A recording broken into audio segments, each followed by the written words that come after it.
any gi or no gi questions, like anything at all. And then if we run out of stuff, we can take an intermission, either do some drilling of that stuff or some specific training revolving around your question, and then we can come back.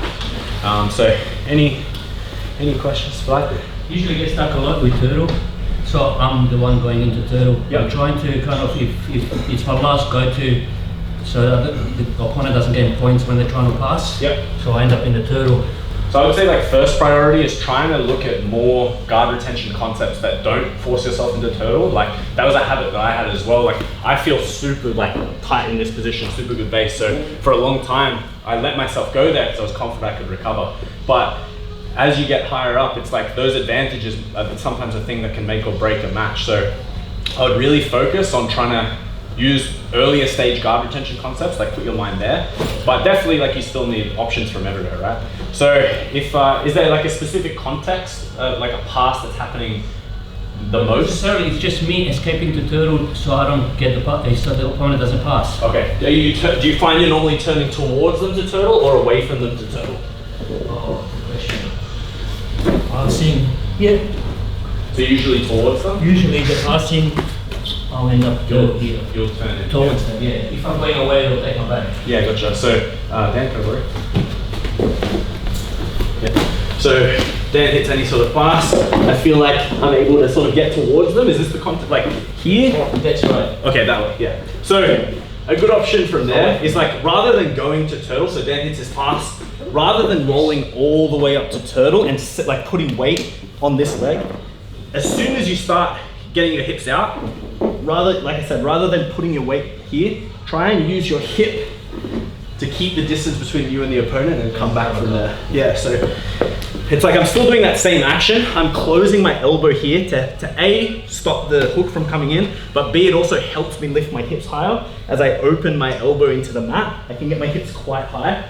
I'm using this to control distance. I don't want him to be able to secure a tight waist on me. If he manages to get into this position and close this space, now not only can I not build height, but he's so close. So I'm using this hand to create space here, bringing my hip up into this space and always controlling the distance here. So I'm not coming up like this, I'm pointing my hips at him the whole time.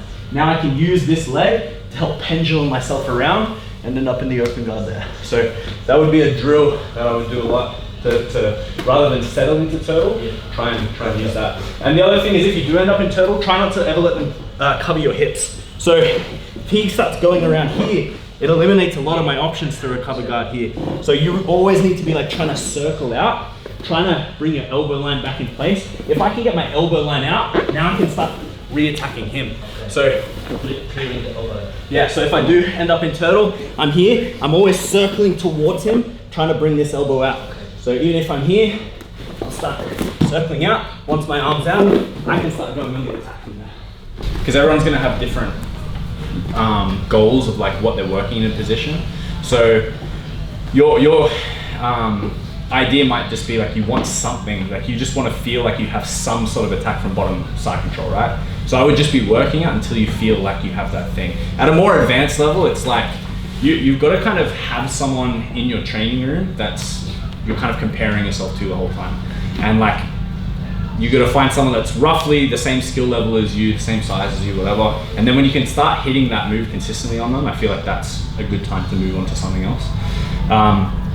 In terms of how many things you should be working on, I really like to pick like 2 different areas and have like a system that I'm working on within that area. So let's say, and I'll try and pick like 2 completely different areas. So if I'm working on like front headlock stuff, I'll have like another area of like K guard that I'm working on. And I just try and, so it's like I have a guard technique and I have a top technique. And it's like wherever I'm in that position, I have some sort of system that I'm building on. You don't want to just be thinking one technique because it's impossible to force them to just in that one specific set of movements. But if you have a little system that you're working from every single position, that's really going to help you out. And finding pathways into those positions is going to like help round your game off. So if like I want to work leg attacks, for example, but they're playing in like a very low like knee sort of style position, it's the upper body. I've got to find like some upper body things that are going to lead me into the lower body. And then if I don't have a choice, like they've sat to guard straight away, but I wanted to work guard, that's why you have to have like a top position now. So front headlocks, you can use like float passing, whatever it is. So I would say just have like 2 core areas, and then just keep working on it until you feel satisfied with it. So techniques focus on systems. So my current,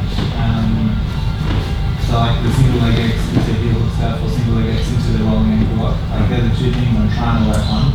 But you would exchange that for working on like X guard as a guard system. Yeah. So when I'm doing those like the warm up drilling sessions, you should be trying to like, and it has to make sense to you. Like I'll give you all the techniques, the system, but you have to in your own head go, when they're doing this is when I do this. Like it has to make sense to you. That's the only way you're going to be able to retain that information and bring it to the surface quickly. If you're just like trying to think of it like a list and like visualize my way of explaining it, your reactions aren't going to be fast enough. You have to drill it in a way where it's like every step you're doing, you know why you're doing that step for you, your interpretation of it. That's Just in the comp context, right? So when you do your comps, do you really like always have the attack mindset, or how do you like approach it? Do you always have the same strategy, or it depends on how the opponent is? I think there's 2 sort of frames of mind in terms of how you approach your strategy in competition. You can look at it from the like, I just want to win this comp sort of thing, and it's like, what are my best chances of winning this match against the other guy? And sometimes you're going to have to not be able to exercise a lot of your jiu-jitsu. Or you can look at it from the concept of like, I'm trying to improve here, so I'm just going to do whatever I'm trying in the gym. Like even if you get stuck, you get submitted, whatever, it's like you're not going to be able to progress unless you're taking those risks in that environment. So if your goal is long-term progression, you should just be going for it. However you train in the gym, whatever things that you're working on, whatever new techniques you're working on, you just need to go for them in competition. But when it's like there's a little bit more stakes on the line, that's when you have to go a bit more strategic. Like, what are my best chances of beating this guy? What positions am I significantly better at than this person's at defending it? And then you just have to constantly find pathways into that position. So yeah, these days I'm taking a lot more of the first approach. Like, I'm just trying to work my stuff, and if I get put in bad positions, it's whatever. It's like that's the only way to learn and have long-term progression. Otherwise, you're not really getting as much from each position. Well, let's say when you're rolling, right, not in a non-competition context, Yeah.